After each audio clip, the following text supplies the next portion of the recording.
Hey, I'm Daniel, it's Tuesday, welcome to Project Mackerel. Sometimes you wanna go where everybody knows your name, and they're always glad you came. You wanna be where you can see our troubles are all the same. You wanna be where everybody knows your name. Okay, so here's just a few that I've come up with just now. Okay, people that don't wash up after they've cooked and they leave saucepans lying around the sinks so nobody else can get there. Laundrettes that are way too expensive that cost me a damn fortune. Cleaning ladies that don't actually clean. Cleaning ladies that don't come. Cleaning ladies that don't leave enough black bags for the rest of the week. Cleaning ladies that wake you up at stupid hours in the morning by leaving the Hoover on or by banging it up against your door. Cleaning ladies in general. What's the point? I don't get it. We clean up all the week and she comes one day and we have to pay her for it. I don't get it. Boring lecturers. Boring lecturers. They're boring. Boring. Boring. If they're boring, then obviously they're not lecturing very well. The whole concept of the word lecture is that your attention is gained by a continuous advice, and you're not getting that. You're not getting that from boring lecturers. In fact, I find it hard to keep awake. That's another thing. Lecturers that turn the lights down in theatres. I literally fight to keep my eyes open. I'm not tired, it's just dark in there. And when it's dark, I want to go to sleep. And if they're boring, I haven't got any attention span for these people, I want to go to sleep. I literally have to fight, use all my attention to keep my eyes open and stop myself from falling asleep on a damn desk and snoring. That happened once, somebody had to nudge me and wake me up. That was incredibly embarrassing. Okay, next. Not enough plugs, not enough power sockets. There's never enough power sockets when you need them. I mean, this is a university hall's room, right? They expect people to bring televisions and computers and printers and all sorts of things, and there's like four plugs.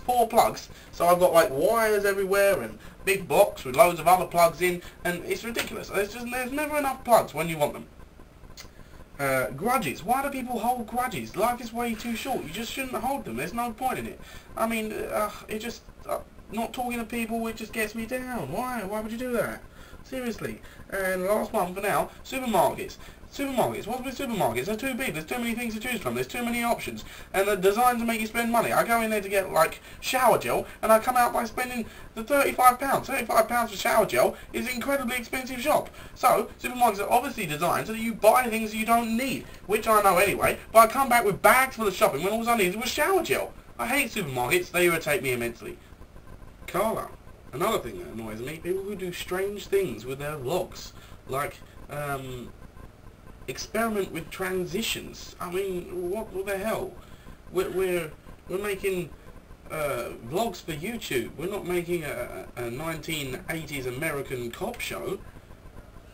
And what the hell was with the angle of your camera as well? It was like you were looking up at it all the time. That was weird.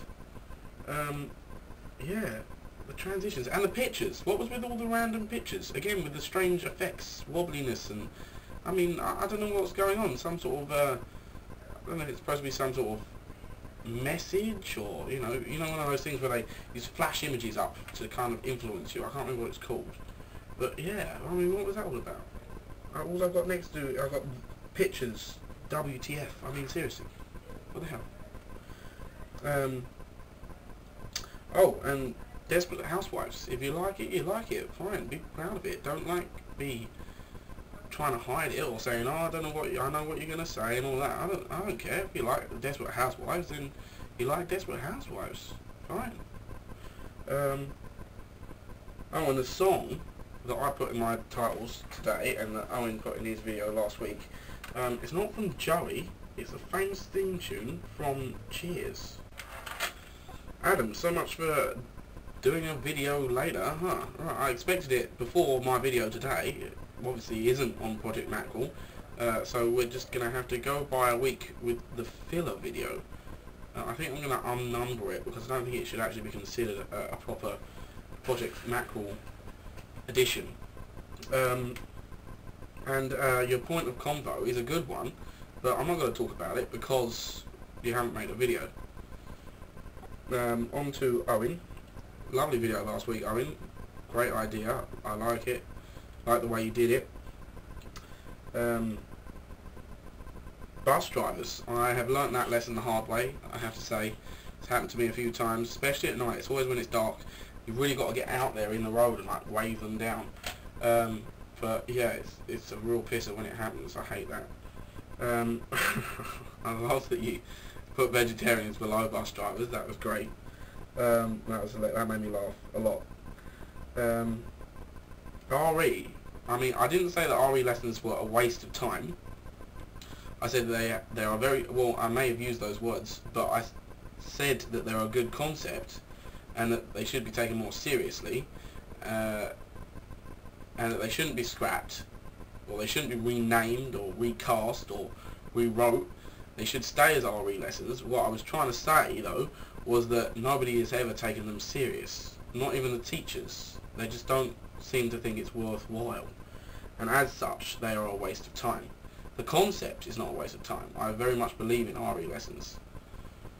Jalapenos, absolutely agree with you. They're not jalapenos, they're not fajitas. Cannot stand people that do that. And I didn't bother to go through and try and find the clips because quite frankly I couldn't be bothered to watch your movie more than once. Your vlog more than once. So I haven't bothered to even look for your drunken clips mixed in amongst the sober ones. Quickly, I'm not going to have a point of convo this week, but I'm going to set a slight challenge. In the credit sequence I put on at the beginning of this film, I threw together a quick Project Mackerel logo on paint, with the big blue letters and the little blue fish. My challenge for you is to come up with a better one. It's terrible. Let's get a good Project Mackerel logo or symbol or banner, whatever you want to call it. Yeah, that's the challenge. And my point of convo from the last couple of weeks that Carl sort of answered, I mean refused blankly to answer. Basically, all I wanted to do was to get people thinking about the whole process that they go through to making a decision. You cannot really pinpoint the moment that a decision is made. You go through a transition of being about to make a decision to having made it. That you can't decide that this is the point right here, right now, when I make the decision. Because right up until you actually make the decision, there's usually always the 2 options, maybe 3 options, however many options you have in your head. They're always there up until the decision is made, and then before you know it, the decision has been made. You know, because you know it's been made because of the action that's been taking place, the thing that you said, the thing that you've done, whatever it may be. But you cannot pinpoint a moment that a decision has been made. You merely go through a transition of thinking about making a decision to having made a decision. That was pretty much all I wanted to get you to think about. There were plenty of other things I could say about it, but I'm not going to because, well, you didn't really take it very well. I will avoid such deep subjects in the future and have fun with the challenge this week. See you next week.